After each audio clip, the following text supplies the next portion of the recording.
आऊज़ुबिल्लाहिमिनश्शैतानिर्रजीम बिस्मिल्लाहिर्रहमानिर्रहीम अस्सलाम वालेकुम मेरे मोहतरम बुज़ुर्गों दोस्तों मेरे भाइयों। ये हरीस सुल्तान अज़ाब की थोड़ा इसमें बात कर रहा है कि अल्लाह मेरे ऊपर अज़ाब नहीं भेजता है, बिजली का कड़ाका नहीं मारता, छुपा हुआ है। तो काफ़िरों के वही घिसे पिटे सवाल है, घूम फिर के वही सवाल करते हैं। ये सवाल जवाब मुझसे बहुत लोग कर चुके हैं और मैंने उन लोगों को जवाब भी दिया था। तो पहले इसकी वीडियो थोड़ी सी सुनता हूँ, फिर आप लोगों को ऐसे दिखाता हूँ कि जो ये सवालात कर रहा है, इससे पहले और भी बहुत से काफिर और नास्तिक ये सवालात कर चुके हैं और 14 साल पहले आप सल्लल्लाहु अलैहि वसल्लम से भी इस तरह की बातें लोग कर चुके हैं। इनसे ये पूछे इसी काम के लिए अच्छे हैं। तो मैंने ये फलसफी सवाल पूछने थे। सवाल पूछना था, अल्लाह मियां अगर आपने अपनी इबादत ही करवानी थी तो क्यों, और मुझे ये ना कहना अल्लाह मियां का टेस्ट कैसा, मैं चेक चपेड़ मार दिया आपको क्यों छुपने की क्या जरूरत है आपको, है ना, इस तरह की बात। कड़ाका मैं अल्लाह मियां आपको कहता रहा हूँ पिछले कुछ 3 सालों से, कड़ाका मारे बिजली का कड़ाका, एक कड़ाका आपसे मारा नहीं था। खुदा की दलील हर वो दलील है, अगर कोई चीज ना होती तो वो दलीलें होनी थी जो ये दलीलें देते हैं खुदा के होने के लिए। इमेजिन करें यही दलील कृष्णा के ऊपर फिट कर दें। तो मेरे भाइयों, देखें मेरे भाइयों कि छुपा हुआ क्यों है, मेरे ऊपर कड़ाका मार दे, अजाब भेज दे, बिजली गिरा दे मेरे ऊपर 3 साल से। बोले गिराता नहीं, एक बिजली नहीं गिराई। तो हम देखेंगे ये अल्लाह छुपा क्यों है और क्या बोलते इसके ऊपर बिजली क्यों नहीं मारी गई अभी तक। मेरे भाइयों, एक ऐसे से मेरे पास अनिल दुबे करके कहता है, अब्बास अंसारी जी काल्पनिक बातों से कुछ नहीं होता, ये सब अंधविश्वास है। मार्किंग में आ गया, समझ में नहीं आ रहा है। मगर यहाँ क्या है, अल्लाह एक मनगढ़ंत नाम है। अगर अल्लाह सच में है तो हमसे बात क्यों नहीं करता, छुपा हुआ क्यों है। लगता है ये हरीस सुल्तान का भाई था, इसे भी तकलीफ़ है कि अल्लाह छुपा क्यों है। इन सब के दिल आप, अल्लाह ताला फरमाता है ना कुरान करीम में कि इनके दिल आपस में मिले जुले हैं। बेशक इनके दिल आपस में मिले जुले हैं, इसी एक ही तरह के सवाल करते हैं और रिपीट कर कर के वही सवाल करते हैं। अल्लाह एक मनगढ़ंत नाम है। अगर अल्लाह सच में है तो हमसे बात क्यों नहीं करता, छुपा हुआ क्यों है। कोई प्रूफ, कोई निशानी है, कोई सबूत दिया अल्लाह ने, है तो कोई निशानी दिखाओ। तो मैंने इसको जवाब दिया था कुरान करीम की सूरह बकरा की 118 आयत। और जो लोग ज्ञान ज्ञान नहीं रखते उन्होंने कहा अल्लाह क्यों नहीं बात करता हमसे, यह हमारे पास कोई निशानी क्यों नहीं आती। इस तरह इनसे पहले लोगों ने भी इन्हीं की सी बातें कह चुके हैं। इन सब के दिल एक जैसे हैं। हमने साफ साफ बयान कर दी है निशानियाँ उन लोगों के लिए जो यकीन करने वाले हैं। तो मेरे भाइयों देखो अल्लाह ताला इसमें क्या फरमा रहा है, इन सब के दिल एक जैसे हैं। जिस तरह का सवाल ये कर रहा है उस तरह का सवाल हरीस सुल्तान भी कर रहा है, एक जैसे इन लोगों के दिल है। और देखिए अज़ाब के ताल्लुक से अब मैं अब फिर निशानी की बात इसने किया था बंदे ने, तो मैं यहाँ निशानी दिया था। मगर खैर इस हरीस सुल्तान ने निशानी तो नहीं मांगी, छुपने की बात कही।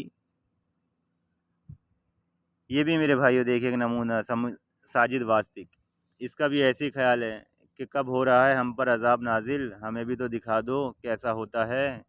जिस तरह से वो कह रहा है ना हरीस सुल्तान के मेरे ऊपर बिजली गिरा दे, 3 साल से बोल रहा हूँ मेरे ऊपर बिजली नहीं गिरा रहा है। तो ये भी वैसे ही सवाल कर रहा था, बोले कब हो रहा है हम पर अज़ाब नाजिल, हमें भी तो दिखा दो कैसा होता है। तो मैंने इसे जवाब दिया, ए रसूल तुम कह दो कि मैं तो अपने परवरदिगार की तरफ से एक रोशन दलील पर हूँ और तुम उसको झुटला दिया। तो तुम जिस चीज़ के यानी अज़ाब के लिए जल्दी कर रहे हो वो मेरे पास नहीं है, ऐसा हुक्म अल्लाह ही के अख्तियार में है। वही सच्ची बात बयान फरमाता है और वह सबसे बेहतर फ़ैसला करने वाला है। कह दो जिस चीज़ के लिए तुम जल्दी कर रहे हो अगर मेरे अख्तियार में होता तो मुझ में और तुम में फ़ैसला हो चुका होता, और वह ज़ालिमों को खूब जानता है।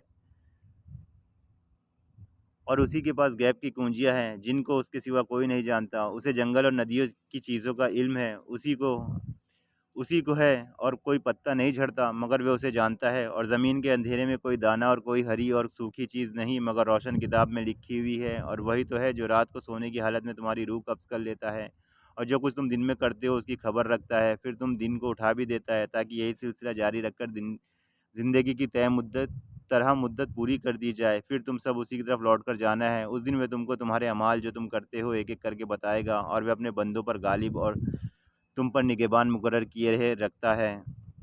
यहाँ तक कि जब तुम में से किसी की मौत आती है तो हमारे फरिश्ते उसके रूह कब्ज़ कर लेते हैं और वे किसी तरह की कोताही नहीं करते। फिर क़यामत के दिन तमाम लोग अपने सच्चे मालिक के अल्लाह के पास बुलाए जाएंगे। सुन लो हुक्म उसी का है और वे बहुत जल्द हिसाब लेने वाला है। बेशक मेरे भाइयों अल्लाह बहुत जल्द हिसाब लेने वाला है।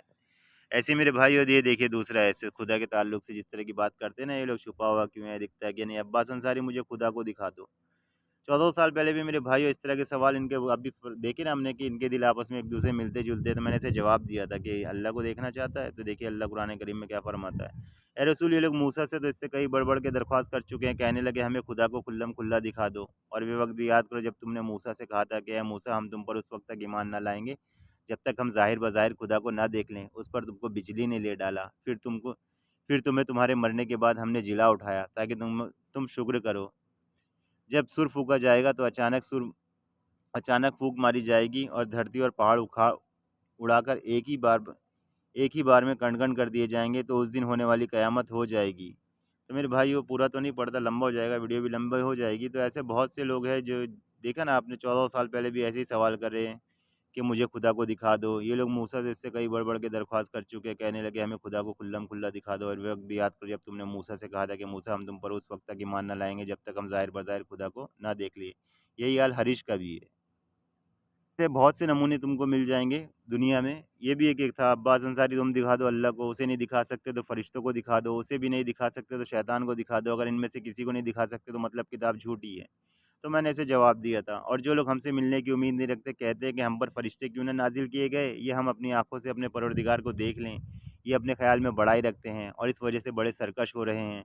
जिस दिन ये फ़रिश्तों को देखेंगे उस दिन गुनहगारों के लिए कोई खुशी की बात ना होगी और कहेंगे खुदा की कसम तुम रोक लिए और बंद कर दिए जाओ, और जो उन्होंने अमल किए होंगे हम उनकी तरफ मुतवज्जा होंगे तो उनको उड़ती खाक कर देंगे, और उस दिन जन्नत वालों का ठिकाना भी बेहतर होगा और आराम की जगह भी बहुत खूब होगी।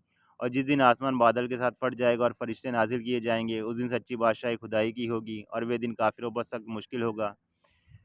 जिस दिन अंजाम से बेखबर ज़ालिम अपना हाथ काट-काट खाएगा और कहेगा काश मैंने पैगंबरों के साथ रास्ता अपनाया होता, हाय शामत काश मैंने फ़लाँ शख़्स को दोस्त ना बनाया होता, उसने मुझे नसीहत की किताब मेरे पास आने के बहका दिया। और शैतान इंसान को वक्त पर दगा देने वाला है और पैगंबर कहेंगे परवरदिगार मेरी कौम ने इस कौम कुरान को छोड़ रखा था और इसी तरह हमने गुनहगारों में से हर एक पैगंबर का दुश्मन बना दिया था। तुम्हारा परवरदिगार हिदायत और मदद करने को काफ़ी है, बेशक बेशक मेरा परवरदिगार हिदायत करने को मदद काफ़ी है। तो मेरे भाइयों इनके दिल आपस में एक जैसे हैं, इनके सवाल भी कहीं आगे नहीं बढ़ सकते, घुमा फिरा के वही सवाल करेंगे। और मेरे भाइयों जो कुरान पढ़ता है देखिए ना आपने बड़े क्या कहेंगे पैगंबर मेरी कौम ने इस कुरान को छोड़ रखा था, इस तरह हम गुनहगारों में से हर पैगंबर का दुश्मन बना दें। बहुत से मुसलमानों लोगों ने कुरान छोड़ रखा है, पढ़ते नहीं है, जिस तरह ये लोग उन पर हावी हो जाते हैं। अल्हम्दुलिल्लाह भाई तुम्हारे भाई के ऊपर अल्लाह का शुक्र है कि ये लोग कभी हावी नहीं हो सकते। अल्हम्दुलिल्लाह तुम्हारा भाई जब भी कोई सवाल करे कुरान हर सवाल का जवाब हाजिर है। चलिए अस्सलाम वालेकुम, इंशाल्लाह अगली वीडियो में मुलाकात होगी।